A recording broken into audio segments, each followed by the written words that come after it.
First Lady Jill Biden said that military spouse employment is a national security imperative. It really is. When it comes to our armed forces, we don't want our service members to leave the military because of military spouse employment. Hello, my name is Christine Tomkus. I'm a military spouse. My husband's active duty Air Force for almost 17 years. I work for USDA and I'm the Veterans Employment Program Manager here. I would say one of the most challenging things being a military spouse is just trying to keep a career. For the almost 17 years that my husband's been in the Air Force, we've moved around a few times. We have 4 children. Just trying to take care of the children and keep a professional job, in my career has been not an easy thing to do. A lot of the spouses that I've met, it's, some of them just have these huge gaps in their career when they're not able to work or trying to find something, or they move so often that it's like almost, it doesn't even make sense to try to find a job because you're transitioning, you're trying to, get the kids enrolled in school, finding the new doctors. It's just, there's a lot of things going on and a lot of things to juggle. We always put our family first. So, when it comes to us trying to find a job, it is something that does take some time. With being at USDA for the last few years, I started an employee resource group here called the Military Spouse Association. And we've, used our voices and our military spouses here to escalate to the highest level the need to help support and maximize military spouse just efforts across the board. One of the things that USDA has just done recently in light of the executive order has been to redevelop its leave without pay policy, as well as an admin leave policy for spouses when they get orders to have some time to actually make the move, get things settled. And so having up to 5 days of admin leave for moving. We know that there's needs. We know that spouses, have these unique issues that they're trying to face. And for all this time, there's nowhere for them to go. Military spouses don't have a central place to talk to people about the issues that they're facing when it comes to getting orders moving overseas, or just, again, those orders to relocate. Hiring managers and supervisors don't really always understand the impact of moving and what that's like for a military family.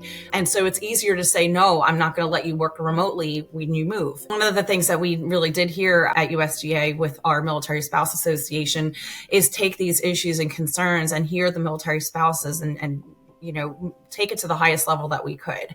And there was one spouse in particular that, to me, it really hit home. And I share her story all the time, but she's a spouse that lives on the West Coast. And then her husband got orders to Virginia. So completely across the other side of the country. She asked if she would be able to move there and keep her job. And she was told no. And for months, they lived separately. Her children, she had a couple boys that were the same ages as my kids. And it made me so sad that these kids are away from their dad for months because they're not saying yes to letting her work remotely. And I took that as a personal, just a personal problem, because that could be us. That could be me. It's just not right.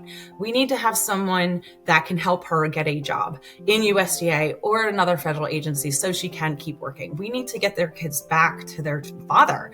When the service member is focused on their job, they're not stressed out. They're able to support the mission.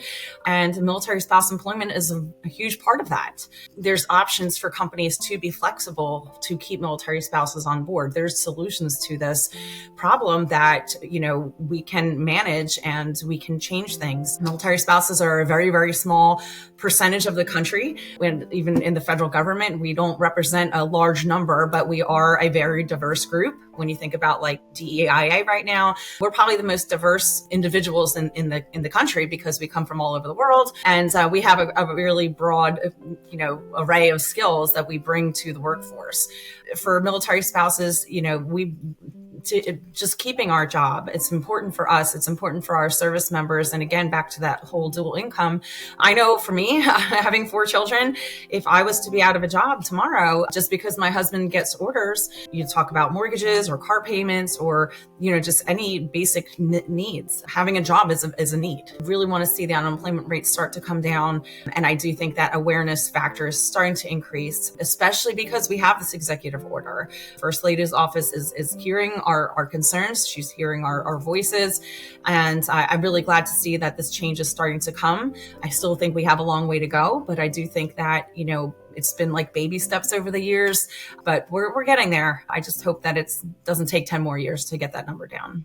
The private sector really could do the same thing. We need to have those policies in place to support military spouse employment and retention. So it just goes back to the idea of having like those remote work flexibilities and somebody in the company to offer that support for military spouses. We don't get to choose where we want to live. And I say that all the time, we just don't. And we're okay with that. We can adapt and we are flexible people. But, with different companies out there in the private sector, it is important to hear the military spouse and be flexible with those opportunities for them, whether it is like an admin leave policy and giving them a little additional time to make a move when they have to PCS, or just, finding those ways that they can keep them in their job to work remotely, or just have the flexibility to move them to a new type of position that is remote, or finding a job that's on site in the new location where they're moving. To even go above and beyond, it'd be really helpful if they had somebody at that company help that spouse find a new position at another company if there was no options for them. I mean, think about it. You're still servicing that military spouse and that family. How hard is that to do? Really, just taking a little time of your life, of your day to help find another job, or making a couple connections with their competitor company or whatever it might be, just to refer them over to another place so they can remain employed. Within USDA, we developed bylaws and just like a government's document. We had to get it approved from our HR office. And I basically, had a conversation with another military spouse. We both felt like that USDA could use a military spouse group.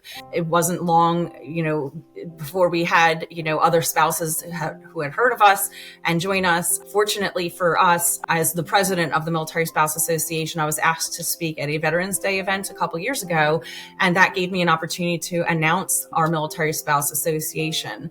We were then able to garner support from some important leadership individuals, and then we held a Military Spouse Appreciation Day event. So that was another way that we announced our group all to USDA. So we've now at USDA had 2 consecutive Military Spouse Appreciation Day events, and that awareness is increasing because of those type of of events to recognize the importance of supporting military families and military spouses. We actually now at USDA have a military spouse program specialist. So all those things that we talked about that we need that other companies and other federal agencies should be doing, we are doing here. I just think that military spouses are like a family. When you move and you go somewhere else, you run into a military spouse at the playground or at the school, you just become friends. Like, that's just how we are.